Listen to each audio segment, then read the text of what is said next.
Naseem, if you ask me in straight away yes और no में कि जंग होगी या नहीं होगी, तो मैं बगैर किसी इफ एंड बट्स के आज की डेवलपमेंट्स के ऊपर जब बता सकता हूं कि यस, जंग जब होने जा रही है। यानी अब इसमें इफ एंड बट्स नहीं है कि होगी नहीं होगी, शायद ये हो जाए, शायद वो हो जाए, शायद नेगोशिएशंस हो जाएं, शायद फलाना हो जाए। तो आज हम इफ एंड बट से निकलकर स्ट्रेट अवे यस और नो के अंदर चले गए हैं कि जंग होगी या नहीं होगी। तो आज यानी ये बात बिल्कुल तय हो गई है कि जंग होने जा रही है। अब जो डेवलपमेंट्स आ रही हैं मैं आपके साथ शेयर करता हूं, उससे आपको भी अंदाजा हो जाएगा कि मैं ये इस तरह से क्यों कह रहा हूं। नाज़रीन, CIA और मार्को रूबियो की जानिब से कांग्रेस को जब ब्रीफ कर दिया गया है कि वो ईरान पर अटैक करने जा रहे हैं, और आपको पता है कि जो ट्रंप एडमिनिस्ट्रेशन है वो ज्यादा अकाउंट में नहीं डालती, कांग्रेस को ज्यादा उसको एतमाद में नहीं लेते हैं, और ट्रंप एडमिनिस्ट्रेशन जब वो अपने हिसाब से फॉरेन पॉलिसी जब वो चला रही है।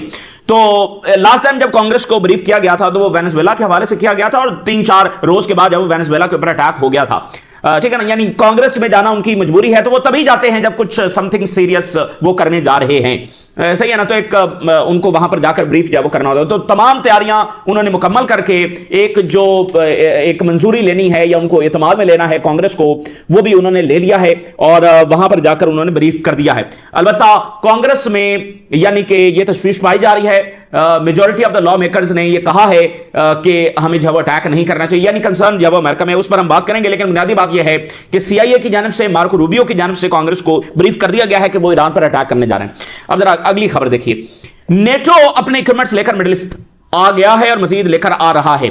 नेटो ने अपना शिफ्ट रशिया से कुछ देर के लिए हटाकर ईरान के ऊपर कर दिया है, मिडिल ईस्ट के ऊपर कर दिया है। वो यहां पर अपने रेडार्स डिप्लॉय कर रहे हैं, बाकी सिस्टम जब डिप्लॉय कर रहे हैं, उनकी इंटेलिजेंस पूरी तरह से ईरान में एक्टिव हो चुकी है। इस वक्त ईरान के कुछ शहरों में बड़े धमाके हुए हैं, उनकी जो पोर्ट सिटी है वहां पर बड़ा अटैक हुआ है और पूरा शहर जब इस बड़े धमाके से हिल गया है। अच्छा, ईरान में इस तरह के वाकयात हो रहे हैं, यानी तीसरे चौथे रोज ये खबर आती है कि वहां कोई धमाका हो गया है, बड़े जो धुएं के बादल हैं वो देखे जा रहे हैं। असल में ये हो रहा है कि जो मिलिशिया है उसको मोबिलाइज किया जा रहा है, इंटेलिजेंस बेस्ड जो अटैक्स हैं वो ईरान में किए जा रहे हैं टू डिस्टेबलाइज ईरान।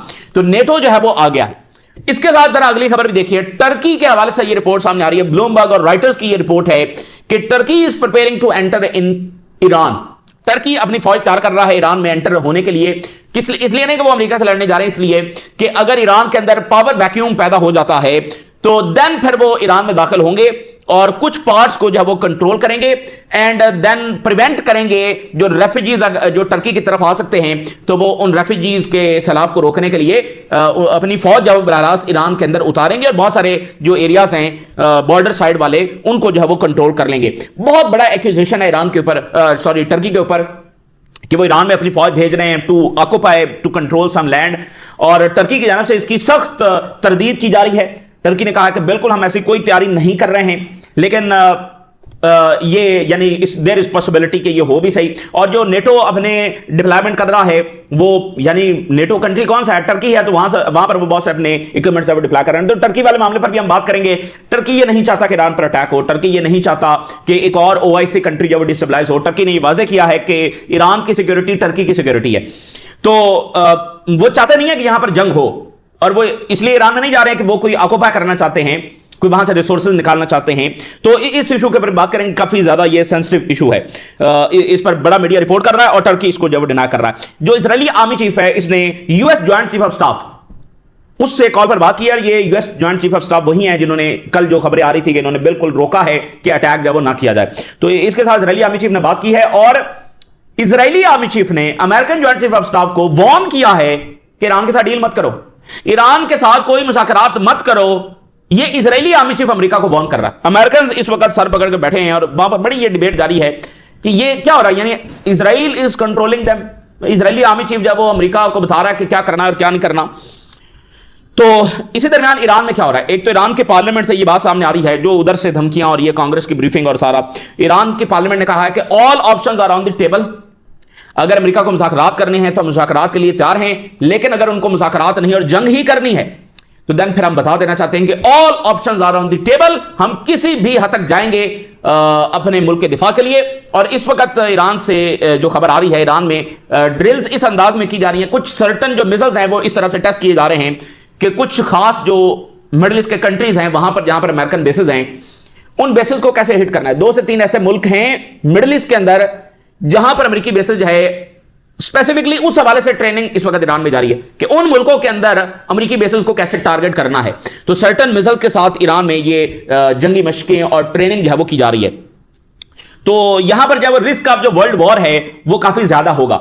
इससे पहले भी यानी ओबामा के बारे में कहा जाता है कि ओबामा ने अगर जंग नहीं की, हालांकि उसने लिबिया, शाम और ये सारा को पता ही ओबामा ने क्या किया, तो ईरान के साथ उसने जंग नहीं की बल्कि न्यूक्लियर डील की। वाई? बिकॉज उसको दो खतरे थे, एक ये कि अमेरिकन फोर्सेस अंडर थ्रेट होंगी, दूसरा यहां पर एक आलमी जंग छिड़ सकती है। तो ये दो बड़े खतरात थे जिसकी वजह से ओबामा जब वो जंग में नहीं गया। लेकिन यहां पर जो ट्रंप को ब्रीफ किया जा रहा है कि ईरान बड़ी कमजोर पोजीशन में है, हम यूं जाएंगे और ईरान को जब लपेट लेंगे, तो आपको बता कि हर तरफ से ट्रंप जब वो ज़ायनिस्टों से जब वो घिरा हुआ, और ट्रंप खुद आपको पता है कोई इतना बड़ा थिंकर नहीं है, कोई इतना वो विजडम नहीं है कि वो सोचे और खुद समझे। तो आपको ट्रंप की शख्सियत का अंदाजा हो ही गया है, तो कैसे उसको जब वो कंट्रोल किया जा सकता है। तो अब ये तमाम सूरत मैं आपके सामने रखता हूं। लेबनान से भी जो एडवाइजरी है वो शुरू हो गई है। जर्मनी ने अपने शहरियों को कहा है लेबनान में कि वो वहां से इवैक्यूएट करें और एहतियात बरतें। अब देखना कि बरतानिया लेबनान से एयर स्पेस मांग रहा है कि हमारे वॉर प्लेन्स को दाखिल होने दिया जाए। जर्मनी जब अपने शहरियों को वहां से निकाल रहा है, तो लेबनान के हवाले से भी एडवाइजरी जारी हो गई है। अच्छा, आप देखें ना कि वो सारे हमला करने के लिए ईरान पर आ रहे हैं। बरतानिया भी आ रहा है, जर्मनी भी है, नेटो भी आ गया है, अमेरिका भी है, इजराइल भी है, लेकिन ईरान के साथ कोई खड़ा ना हो। अगर ईरान के साथ खड़ा कोई होगा तो वो दहशतगर्द है, वो मिलिशिया है, वो फलाना है। यानी लेबनान, हिजबुल्लाह वो ईरान के साथ खड़े नहीं हो सकते, अंसारुल्लाह वो ईरान के साथ खड़े नहीं हो सकते, Russia, China, north Korea Iran के साथ खड़े नहीं हो सकते। लेकिन ईरान पर हमला करने के लिए अमेरिका भी आ सकता है, बरतानिया भी आ सकता है, और इसराइल भी आ सकता है, और जर्मनी भी। नाज़रीन, CIA जो है वो ईरान में पूरी तरह से एक्टिव हो गई और खुलकर, यानी बाकायदा जंग आज अगर हम कहें तो उसका आगाज आज कर दिया गया है। कांग्रेस की ब्रीफिंग के बाद CIA ने कुछ देर पहले ईरान के लोगों के साथ, आप समझ लें कि उनको खिताब किया है या उनको जो है वो बाकायदा स्टेटमेंट्स उनके हवाले से जारी की हैं। CIA ने ओपन रिवोल्ट, खुली बगावत ईरान के लोगों को कही है कि वो करें गवर्नमेंट के खिलाफ। अब यहां पर जब ये बात आती है ना कि वो गवर्नमेंट तब्दील करने की बात कर रहे हैं, और ये जो है ना रिजीम चेंज, ये वेस्टर्न टर्म है ईरान के हवाले से खास, और रिजीम बड़ी बुरी है। तो असल बात है कि वो जो गवर्नमेंट तब्दील करने की बात कर रहे हैं नाज़रीन, दैट मींस कि वो कंट्री को डिस्ट्रॉय करने की बात कर रहे हैं। भाई गवर्नमेंट तब्दील होगी तो उसके बाद क्या है? उसके बाद यह है कि मुल्क में अनार्की फैल जाएगी, मुल्क जब वो 2-3 हिस्सों में तकसीम हो सकता है, और यहां पर कई लाख कैजुअलिटीज हो सकती हैं अनफॉर्चुनेटली जो कि शाम और इराक में हुई हैं। तो अभी ये जो डरे हुए हैं ना, ये जो बार बार हेजिटेट कर रहे हैं हमला करने के लिए, इनको खतरा यह है कि अगर इनके हाथ फ्यू थाउजेंड्स कैजुअलिटीज भी हो गई तो ये अफोर्ड नहीं कर सकते। ये ईरान में तो कई लाख कैजुअलिटीज करने जा रहे हैं, जो ये प्लान रखते हैं उसमें यही कुछ होगा ना ईरान में जो इराक और शाम में हुआ है। तो लेकिन वो कंट्री जहां जो अमेरिकी बेसेस देकर बैठे हुए हैं, और इजराइल और अमेरिका, ये अपने few hundred and few thousand casualties भी अफोर्ड नहीं कर सकते। फलस्तीनियों ने लाखों लोगों को शहीद और जख्मी किया है, कोई फर्क नहीं पड़ा है। तो इनके अगर 500 भी उसमें मारे गए तो फिर फर्क पड़ेगा, फिर ये हिल जाएंगे, ठीक है ना। तो ये इनको सबसे बड़ा मसला है। तो बात यह है कि CIA जो है ये ओपन रिवोल्ट इस वक्त करवा रही है, और CIA ने ईरानी सिटीजन को कहा है कि वो हर तरह की इंफॉर्मेशन जो वो CIA तक पहुंचाएं रिगार्डिंग ईरानी गवर्नमेंट, रिगार्डिंग ईरानी फोर्सेस, रिगार्डिंग ईरानी डिप्लॉयमेंट, या एनी काइंड ऑफ इंफॉर्मेशन जो CIA के लिए फायदेमंद हो सकती है वो CIA को दें। तो यानी कि ईरानियंस अब अपने हाथों से अपने मुल्क को तबाह करेंगे और इंफॉर्मेशन जाकर CIA को देंगे। तो ईरानियंस ने देखा है कि इराक, शाम और अफगानिस्तान और लिबिया का जो हशर क्या हुआ है, यानी दिस इज देयर वर्ल्ड, ये है वेस्ट की दुनिया कि वो खुलेआम एक मुल्क में बगावत करवा रहे हैं, उसको डिस्टेबलाइज करने की तरफ धकेल रहे हैं। ये है उनका रूल बेस्ड ऑर्डर, ये है उनकी मोरालिटी, ये है उनका दुनिया में अमन का फॉर्मूला, कि वो ओपनली एक मुल्क के लोगों को कह रहे हैं कि हमें लाकर जब इंफॉर्मेशन दो, खुली बगावत उनसे करवा रहे हैं, और उसके बाद ईरान का क्या हशर होगा। तो ये जरा देखिए, CIA urges Iranians to reach out as tension between US Iran hit fever pitch, यानी टेंशन बहुत ऊपर जब चली गई हैं। स्पाई एजेंसी ने इंस्ट्रक्शंस जारी किए ईरानियंस को, CIA ईरानियंस को इंस्ट्रक्शन जारी कर रही है कि वो any type of the information और skills of interest to CIA वो लेकर आए। कोई भी इंफॉर्मेशन जो लगती है कि ये बहुत जरूरी हो सकती है वो CIA तक जब वो पहुंचाएं।